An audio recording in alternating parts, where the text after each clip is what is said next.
माघ का वास कर रहे हैं तो कहाँ कहाँ दर्शन करना चाहिए।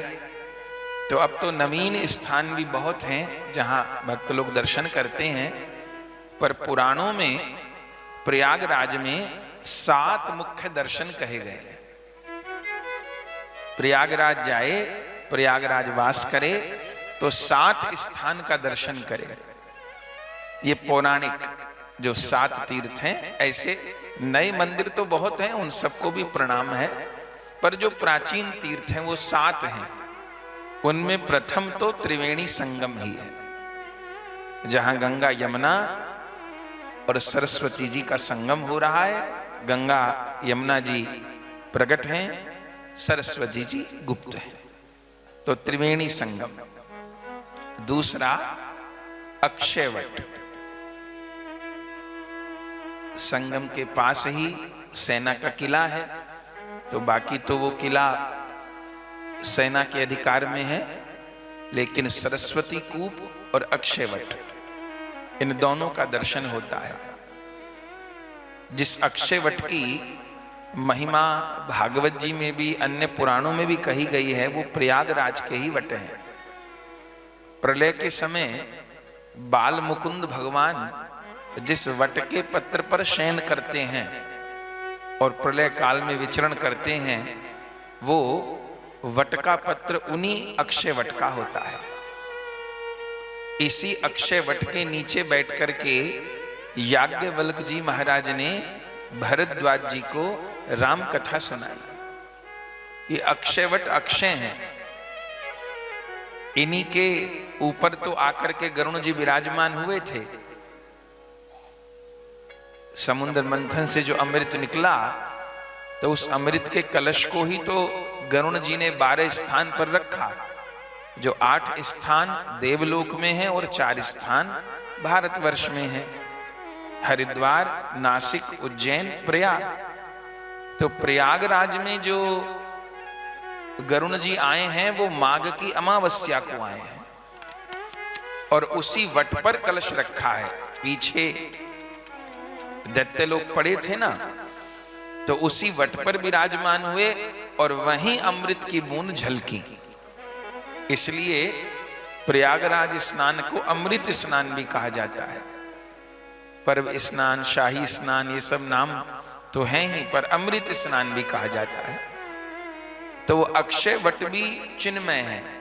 गरुण जी पधारे हैं और श्री याज्ञवल्क्य जी और श्री भरद्वाज जी की नित्य स्थिति अक्षय वट पर मानी गई है। गोस्वामी तुलसीदास जी के चरित्र में हम लोग सुनते हैं, जब गोस्वामी तुलसीदास जी प्रयागराज आए तो उनको अक्षय वट के नीचे होते हुए कथा का दर्शन हुआ। एक महात्मा एकदम सफेद दाढ़ी है, बैठे हैं वृक्ष के नीचे, उनके चरणों में एक दूसरे महात्मा बैठे हैं, कुछ कम उम्र है, कथा सुन रहे हैं।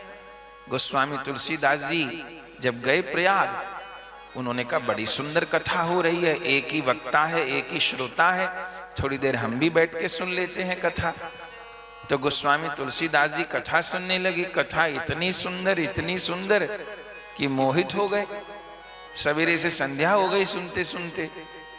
फिर संध्या समय श्री गोस्वामी तुलसीदास जी प्रणाम करके चले आए अपने स्थान पर। अगले दिन फिर पहुंचे कि कथा हो रही होगी। अब ना वो वृक्ष दिखाई दे, न वो कथा कहने वाले महात्मा दिखाई दे, न सुनने वाले महात्मा दिखाई दे। तब चारों ओर पूछने लगे, भैया यहाँ पर त्रिवेणी संगम के किनारे पर राम कथा हो रही थी, एक ऐसे एकदम धवल दाढ़ी में महात्मा बैठ के राम कथा सुना रहे थे, दूसरे महात्मा सुन रहे थे। सब लोग कहें यहाँ तो कोई कथा नहीं हो रही थी। बोले नहीं। बोले वृक्ष कौन है? तब बताया ये अक्षय वट है। तब गोस्वामी तुलसीदास जी वहीं नेत्र बंद करके बैठ गए कि वो महात्मा कौन थे। तो भक्तमाल जी में गोस्वामी तुलसीदास जी के चरित्र में लिखा है, तब उनको साक्षात भरद्वाज जी ने दर्शन दिया और कहा जो कथा सुना रहे थे वे महाराज याज्ञवल्क्य जी थे, और जो कथा सुन रहे थे वो हम थे। यहाँ नित्य याज्ञवल्क्य जी कथा सुनाते हैं और मैं सुनता हूं। तो 7 स्थान प्रयागराज के विशेष हैं, उनका दरस परस करना चाहिए, जिनमें प्रथम तो त्रिवेणी संगम है, दूसरे अक्षय वट है और तीसरे वेणी माधव है। ऐसे प्रयागराज में 12 माधव है, पर उनमें सर्वोपरि वेणी माधव है। अभी प्रयाग में दारागंज करके मोहल्ला है, थोड़ी तंग गली है, वहां पर वेणी माधव जी का दर्शन होता है। तो वेणी माधव जी ब्रह्मा जी के द्वारा स्थापित है। ये तीसरा दर्शन है प्रयागराज का। जब ब्रह्मा जी ने षष्ठी रचना के पश्चात में दशाश्वमेध यज्ञ किया, तब उस समय प्रयागराज की रक्षा के लिए वेणी माधव भगवान को स्थापित किया। वेणी से अर्थ है त्रिवेणी। वेणी के रूप में माने त्रिवेणी के रूप में वहां लक्ष्मी जी विराजमान है, वो गंगा यमुना सरस्वती जी का रूप है। और माधव के रूप में चतुर्भुज श्री हरि विराजमान है। वो ब्रह्मा जी के द्वारा सेवित और ब्रह्मा जी के द्वारा स्थापित हैं। आप सोचिए, सृष्टि के आदि के वो वेणी माधव हैं, किसी मनुष्य के पधराए नहीं है। वेणी माधव जी ब्रह्मा जी के द्वारा स्थापित हैं। अपने श्रीमन महाप्रभु जी जब प्रयागराज गए हैं तो चैतन्य चरितामृत में वर्णन है, उस समय तो ऐसे मोहल्ले और ऐसा कोई कोलाहल नहीं था। श्रीमन महाप्रभु जी ने वेणी माधव जी के मंदिर में कीर्तन किया है। बड़े सुंदर श्री विग्रह, स्वयंभू श्री विग्रह हैं वेणी माधव जी के। ये तीसरा दर्शन है। और वेणी माधव जी के निकट ही चौथा दर्शन है नाग वासुकी का। ये चौथा दर्शन है प्रयागराज का। नाग वासुकी, समुद्र मंथन के समय जिन वासुकी नाग को मथानी देवता और दैत्यों ने बनाया, तो पुराणों में कथा है कि देवता दैत्यों ने तो अपना काम निकाल लिया, समुद्र मंथन कर लिया, मथानी बना लिया उनको डोरी, पर नाग वासुकी उनका शरीर जख्मी हो गया इस तरह से उनको डोरी की तरह चलाने पर। और देवता दैत्य तो वहीं छोड़ के चले गए नाग वासुकी को।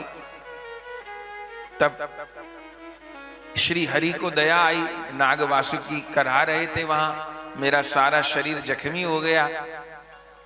तब भगवान से पूछा ये कैसे मेरा उपचार होगा। तब भगवान ने उनको प्रयागराज जाने की आज्ञा प्रदान की।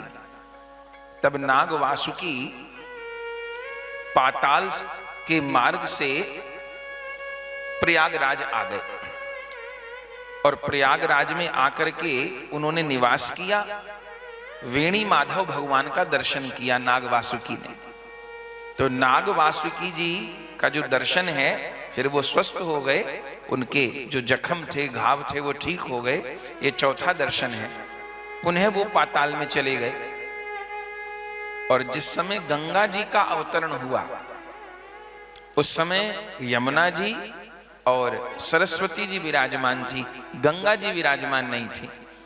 बोले गंगा जी जब प्रकट भई, भागीरथ जी ने तप किया और फिर शंकर भगवान की जटाओं पर आई, तो इसीलिए शंकर जी ने अपनी जटाओं पर लिया कि सीधे गंगा जी की धारा पृथ्वी पे न गिरे तो पृथ्वी रसातल को चली जाएंगी। तो शंकर जी की जटाओं में आने पर पृथ्वी पर जब गंगा जी गिरी तो पृथ्वी तो रसातल को नहीं चली गई, लेकिन तब भी गंगा जी की इतनी तीव्र धारा थी कि वो पृथ्वी को फोड़ करके पाताल में चली गई गंगा जी की एक धारा। तो वहां नाग वासुकी और शेष भगवान ये विराजमान थे। तो वहां पर गंगा जी की धारा नाग वासुकी के ऊपर गिरी, तो वहां पर भोगवती तीर्थ प्रकट हो गया। माने नाग वासुकी, शेषनाग जो निरंतर भगवान के नामों का जप करते रहते हैं, और गंगा जी उनका मिलन हुआ तो भोगवती तीर्थ प्रकट हुआ। और जब वेणी माधव भगवान स्थापित हुए, तब नाग वासुकी और शेषनाग ये दोनों वेणी माधव का दर्शन करने के लिए आए और वेणी माधव के निकट ही विराजमान हो गए। तो अभी दारागंज में जाएं तो वहां वेणी माधव का भी दर्शन होता है और फिर कुछ दूरी पर नागवासुकी का भी दर्शन होता है। ये चौथा दर्शन है। और वहीं पर पांचवा दर्शन है शेष का, शेषनाग का। तो उनको नागवासुकी शेषनाग भी कहा जाता है और उनको भोगवती तीर्थ भी कहा जाता है, क्योंकि जब वे पाताल से आ गए तो भोगवती तीर्थ भी वहीं पर आकर के विराजमान हो गए। तो कितने हो गए दर्शन? त्रिवेणी संगम, अक्षयवट, वेणी माधव, नागवासुकी, शेषनाग, 5 दर्शन हो गए। छठा दर्शन है सोमेश्वर महादेव का। ये सोमेश्वर महादेव अरेल में है। यमुना जी की धारा पार करके अभी अरेल का वर्णन आएगा। अरेल में उस समय कौन विराजते थे? सूरदास जी के गुरुदेव श्रीमद वल्लभाचार्य जी महाराज। वे अरेल में निवास करते थे। आज भी अरेल में वल्लभाचार्य जी का स्थान है। अपने महाप्रभु जी जब पधारे, श्री वल्लभाचार्य जी को पता चला कि श्री चैतन्य महाप्रभु जी आए हैं, तो वर्णन है कि महाप्रभु जी को स्वयं नौका में बिठा करके वल्लभाचार्य जी अरेल लेकर के गए।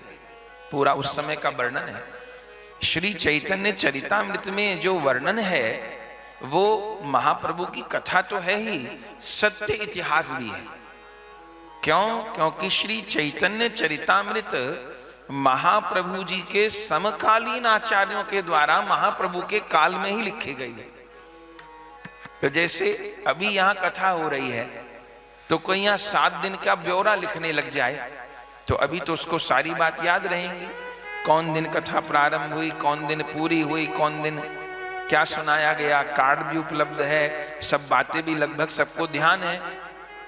लेकिन इस कथा के विषय में कोई 10 साल बाद बताने लग जाए तो फिर कुछ बात ध्यान रहेंगी, कुछ भूल में भी पड़ जाएंगी, तारीख का भी कंफ्यूजन हो सकता है, विषय को लेके भी बात इधर उधर हो सकती है। तो श्री चैतन्य चरितामृत, श्री चैतन्य भागवत जी की महिमा यह है कि वो प्रगटकालीन आचार्यों के द्वारा, प्रत्यक्ष दृष्टा आचार्यों के द्वारा लिखी गई है। तो जैसे वल्लभाचार्य जी को पता चला तो श्रीमद महाप्रभु जी को अरेल लेकर के गए।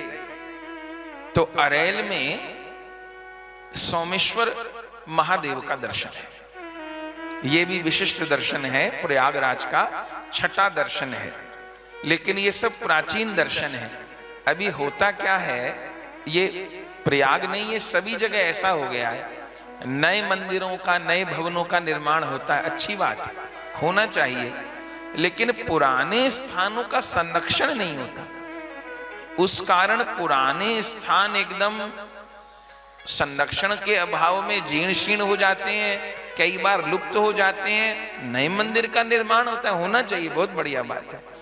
लेकिन अपने शास्त्रों में नए मंदिर के निर्माण के स्थान पर पुराने स्थान के जीर्णोद्धार की महिमा को माने 100 गुना अधिक बताया गया है। और जहां भगवान की कोई लीला विशेष हुई है वो तो फिर बड़ा दिव्य स्थान हो गया। तो छठा दर्शन है सोमेश्वर महादेव का। इस सोमेश्वर महादेव की कथा सोमनाथ जी से जुड़ी हुई है। चंद्रमा का विवाह हुआ दक्ष प्रजापति की 27 कन्याओं से। वो 27 कन्याएं 27 नक्षत्र हैं। उसमें चंद्रमा ने दक्ष प्रजापति की कन्याओं से विवाह तो कर लिया, लेकिन उनमें वो जो रोहिणी नाम की अपनी पत्नी थी, उन 27 में से उनको अधिक स्नेह करते थे, बाकी कोई स्नेह नहीं करते थे। तो बाकी उनकी जो पत्नियां थीं वो दुख पाती थीं। एक बार उन्होंने अपने पिता दक्ष प्रजापति को शिकायत की कि चंद्रमा हम सब बहनों में पक्षपात करते हैं, केवल एक हमारी बहन रोहिणी का ख्याल रखते हैं, हमारा ख्याल नहीं रखते। दक्ष प्रजापति ने बुला करके समझाया चंद्रमा को। उन्होंने कहा ठीक है, पर उनके स्वभाव में फिर परिवर्तन नहीं आया। फिर वो भेदभाव करने लगे। फिर रोहिणी ने जाके अपने पिता को कहा, फिर समझाया, फिर समझ में नहीं आया। तब तीसरी बार में दक्ष प्रजापति ने चंद्रमा को श्राप दे दिया कि तुमने मेरी सभी कन्याओं से विवाह किया। 27 नक्षत्रों में ही चंद्रमा भ्रमण करते हैं ना, उसमें सबसे प्रिय रोहिणी नक्षत्र है। अपने ठाकुर जी कौन नक्षत्र में प्रकट भये हैं? रोहिणी नक्षत्र में प्रकट भये। इसलिए जन्माष्टमी के निर्णय में अष्टमी तो देखी जाती है, पर जन्माष्टमी के निर्णय में रोहिणी नक्षत्र जरूर देखा जाता है। श्री कृष्ण रोहिणी नक्षत्र में प्रकट भये हैं और राधा रानी अनुराधा नक्षत्र में प्रकट भई हैं। तो नक्षत्र आविर्भाव तिथि पे देखा जाता है, इसलिए रोहिणी नक्षत्र से गणना होती है आविर्भाव तिथि की। तो रोहिणी से फिर वो अधिक प्रेम करते थे। तो दक्ष प्रजापति ने श्राप दे दिया, तुम सब पत्नियों में संभावना भाव नहीं रखते, तुमको क्षय रोग हो जाए, जिसको आज की भाषा में टीबी बोलते हैं, टीबी। तो क्षय रोग तुमको हो जाए। तो चंद्रमा को क्षय रोग हो गया और धीरे धीरे उनका शरीर गलने लग गया, क्षय होने लग गया। तब बड़े दुखी हुए। सारी सृष्टि को चिंता हो गई, ब्रह्मा जी को चिंता हो गई। क्षय होते होते चंद्रमा ही समाप्त हो गए तो सृष्टि रुक जाएगी। चूंकि सूर्य की भी आवश्यकता है सृष्टि को, चंद्रमा की भी आवश्यकता है। सूर्य के प्रकाश में तो फसल पकती है, लेकिन वनस्पति के भीतर जो जीवनी शक्ति आती है वो चंद्रमा से आती है। चंद्रमा में अमृत है, चंद्रमा की किरणों से अमृत का प्रसव होता है और उससे वनस्पति में जो जीवनी शक्ति आती है, माने हम लोग दाल रोटी साग सब्जी पाते हैं और हमारे भीतर जीवनी शक्ति आती है। कोई भूखा है, शरीर में जान नहीं है, अभी प्रसाद पाया, अभी शरीर में जान आ गई, खड़े हो गए। भोजन नहीं मिला, उठने की ताकत नहीं, भोजन किया ठीक से, ताकत आ गई। तो वो ताकत जो आई वो भोजन के भीतर जो जीवनी शक्ति है उसके कारण आई। और वनस्पति में अन्न में जीवनी शक्ति का संचार चंद्रमा करते हैं। उनको क्षय रोग हो गया, बोले सारी सृष्टि ही गड़बड़ा जाएगी। तब चंद्रमा सबके पास गए। तब आखिर में सब देवताओं ने एक ही उपाय बताया कि बड़े से बड़े पाप का प्रायश्चित शंकर जी की आराधना है। शंकर जी महामृत्युंजय हैं। कभी ऐसी स्थिति हो कि कोई असाध्य रोग हो जाए, असाध्य परिस्थिति हो जाए और किसी भी ज्योतिषाचार्य के पास जाइए तो सबसे पहले यही कहेंगे महामृत्युंजय करा लो। महामृत्युंजय एंटीबायोटिक की तरह काम करता है अगर ठीक से हो जाए। 1.25 लाख जप हो, उसका दशांश फिर अतिरिक्त हो, फिर यज्ञ हो, तर्पण हो, मार्जन हो, तो माने जैसे दवा काम करती है। कोरोना काल में तो बड़े बड़े चमत्कार देखे गए महामृत्युंजय के। ऐसे लोग जो वेंटिलेटर पर पहुंच गए थे, हमने खुद कम से कम 20-25 लोगों को वेंटिलेटर से लौटते हुए देखा महामृत्युंजय के प्रभाव से। जीवन बचा होगा उनका, लेकिन महामृत्युंजय के प्रभाव से वेंटिलेटर से लौटते हुए देखा। तो महामृत्युंजय का जप करो और भोले बाबा की पार्थिव लिंग की पूजा करो। ये कथा सोमनाथ जी के विषय में भी है और ये कथा प्रयागराज में सोमेश्वर महादेव के संबंध में भी है। दोनों जगह है। कल्प भेद से स्थान में परिवर्तन होता है। एक बार चंद्रमा ने वहां पूजा की होगी, एक बार प्रयागराज में की होगी। तो चंद्रमा ने पार्थिव लिंग की स्थापना करी, वो सोमेश्वर महादेव, और 11 करोड़ जप किए महामृत्युंजय के स्वयं चंद्रदेव ने। भोले बाबा प्रकट हो गए और वर मांगने को कहा। तब चंद्रमा ने कहा कि और कोई वर नहीं चाहिए, बस मुझे क्षय रोग हो गया है, ठीक कर दो। तब भोले बाबा ने कहा भाई गड़बड़ तो तुमने की थी, तुमने गलत किया था तो तुम्हारे ससुर दक्ष प्रजापति ने तुमको श्राप दे दिया, मैं पूरा तो निरस्त नहीं करूंगा लेकिन बचा लूंगा तुमको। कैसे? बोले 6 रोग का श्राप दिया है तो कृष्ण पक्ष में तुम्हारा क्षय होगा, लेकिन शुक्ल पक्ष में फिर से तुम्हारे अंग की वृद्धि होगी और पूर्णिमा को तुम पूर्णता को प्राप्त करना। तो भोले बाबा ने व्यवस्था कर दी। तो कृष्ण पक्ष में हम लोग देखते हैं कि एक एक कला घटती जाती है और अमावस को तो चंद्रमा गायब ही हो जाते हैं और फिर शुक्ल पक्ष से बढ़ने लगते हैं तो पूर्व पूर्णिमा को पूर्ण हो जाते हैं। तो वहां पर जप किया चंद्रमा ने, पूजा की, वो सोमेश्वर महादेव हैं। और सोमेश्वर महादेव में जो एक विशेष बात है, वहां दर्शन करे तो जो ध्यान देने की बात है, महादेव को तो प्रणाम करे ही, मंदिर के शिखर पर त्रिशूल लगा हुआ है, उसका विशेष दर्शन वहां होता है। और इस त्रिशूल की महिमा यह है कि पूर्णिमा पर वो जो त्रिशूल लगा है, चंद्रमा की गति के अनुसार उस त्रिशूल की दिशा भी पलट जाती है। चंद्रमा की गति जैसे पलटती है तो उसके शिखर पे जो त्रिशूल लगे हैं उसकी आकृति भी, उसकी मुखाकृति भी पलटती है, बदलते हैं। तो भक्त लोग वहां पर साक्षात शिव का स्वरूप मान के उन त्रिशूल का भी और सोमेश्वर भोलानाथ का भी दर्शन करते हैं। ये हैं छठे दर्शन सोमेश्वर महादेव, अरैल में है ये। और 7वें दर्शन है भरद्वाज जी के आश्रम। ये प्रयागराज में कर्नलगंज करके जगह है, तो गाड़ी जाना तो इन जगहों पर कठिन है, पर ऑटो वगैरह से पहुंच सकते हैं। तो भरद्वाज जी का आश्रम है, वही आश्रम जिनके लिए रामचरितमानस में लिखा है गोस्वामी जी ने, भरद्वाज मुनि बसहि प्रयागा, भरद्वाज मुनि बसहि प्रयागा, तिनहि राम पद अति अनुरागा, तिनहि राम पद अति अनुरागा, तापस समदम दया निधाना, तापस सम दया निधाना, परमारथ पथ परम सुजाना,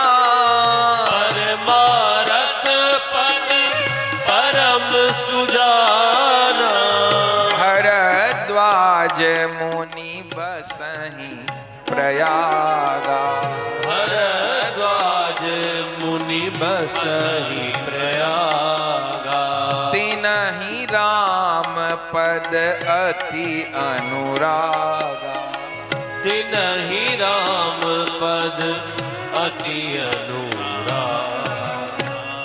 तो वो भरद्वाज जी का आश्रम, वहां पर भी प्रणाम करना चाहिए जाकर के, क्योंकि वहां स्वयं भगवान श्री सीताराम जी लक्ष्मण जी के साथ पधारे और स्वयं प्रेम मूर्ति श्री भरतलाल जी भी पधारे हैं और गौर लीला में अपने महाप्रभु जी भी पधारे। भरद्वाज जी के आश्रम की महाप्रभु जी ने परिक्रमा की है, वहां बैठ करके कीर्तन किया है महाप्रभु जी ने। भगवान श्री राम अपनी लीला में गए हैं, रामायण जी में वर्णन है, सब साधन कर सुफल सुहावा, लखन राम सिय दर्शन पावा। जब भगवान पधारे तब भरद्वाज जी ने यही कहा कि मेरी जिंदगी बीत गई प्रयागराज में वास करते करते, प्रयागराज में स्नान करते करते, साधना करते करते, पर मुझे लगता था मुझे मेरे साधन का फल कब मिलेगा, पर भगवान सीताराम जी स्वयं चल करके मुझ गरीब के कुटिया पे आए, तो सब साधन कर सुफल सुहावा, लखन राम सिय दर्शन पावा। आज मैंने भगवान का दर्शन किया। भगवान कृपा करके चले गए आगे चित्रकूट के लिए। फिर उसके बाद श्री भरत जी पधारे। तो जब राम जी चले गए दर्शन देके भरद्वाज जी को, तब भरद्वाज जी मन में क्या विचार कर रहे थे कि मुझे तो सब साधनों का फल भगवान के दर्शन के रूप में मिल गया, तो अब साधन का फल मिल गया तो साधन क्या छोड़ देना चाहिए? साधन का फल मिल गया, साधन की फल भगवत प्राप्ति है, लेकिन फिर भी साधन का त्याग नहीं किया भरद्वाज जी ने। जो वो साधना कर रहे थे करते रहे। तो मन में सोचने लगे कि सब साधनों का फल तो भगवत दर्शन है, तो भगवत दर्शन का भी फल कुछ है क्या? तो जरा पढ़िए रामायण मानस जी में गोस्वामी जी क्या लिखे। स्वयं भरद्वाज जी के मुख की पंक्ति है, सब साधन कर सुफल सुहावा, सब साधन कर सुफल सुहावा, लखन राम सिय दर्शन पावा, लखन राम सिय दर्शन पावा। सब साधनों का फल भगवान का दर्शन। और बोले भगवान के भी दर्शन का कोई फल है क्या? फल का भी कोई फल है क्या? तो भरद्वाज जी कहते हैं सब साधनों का फल राम दर्शन, और श्री राम दर्शन का फल संत दर्शन। ये भरद्वाज जी के भाव हैं। जब भरत जी पधारे उस समय भरद्वाज जी ने बात कही, ताकर फल फल दरस तुम्हारा,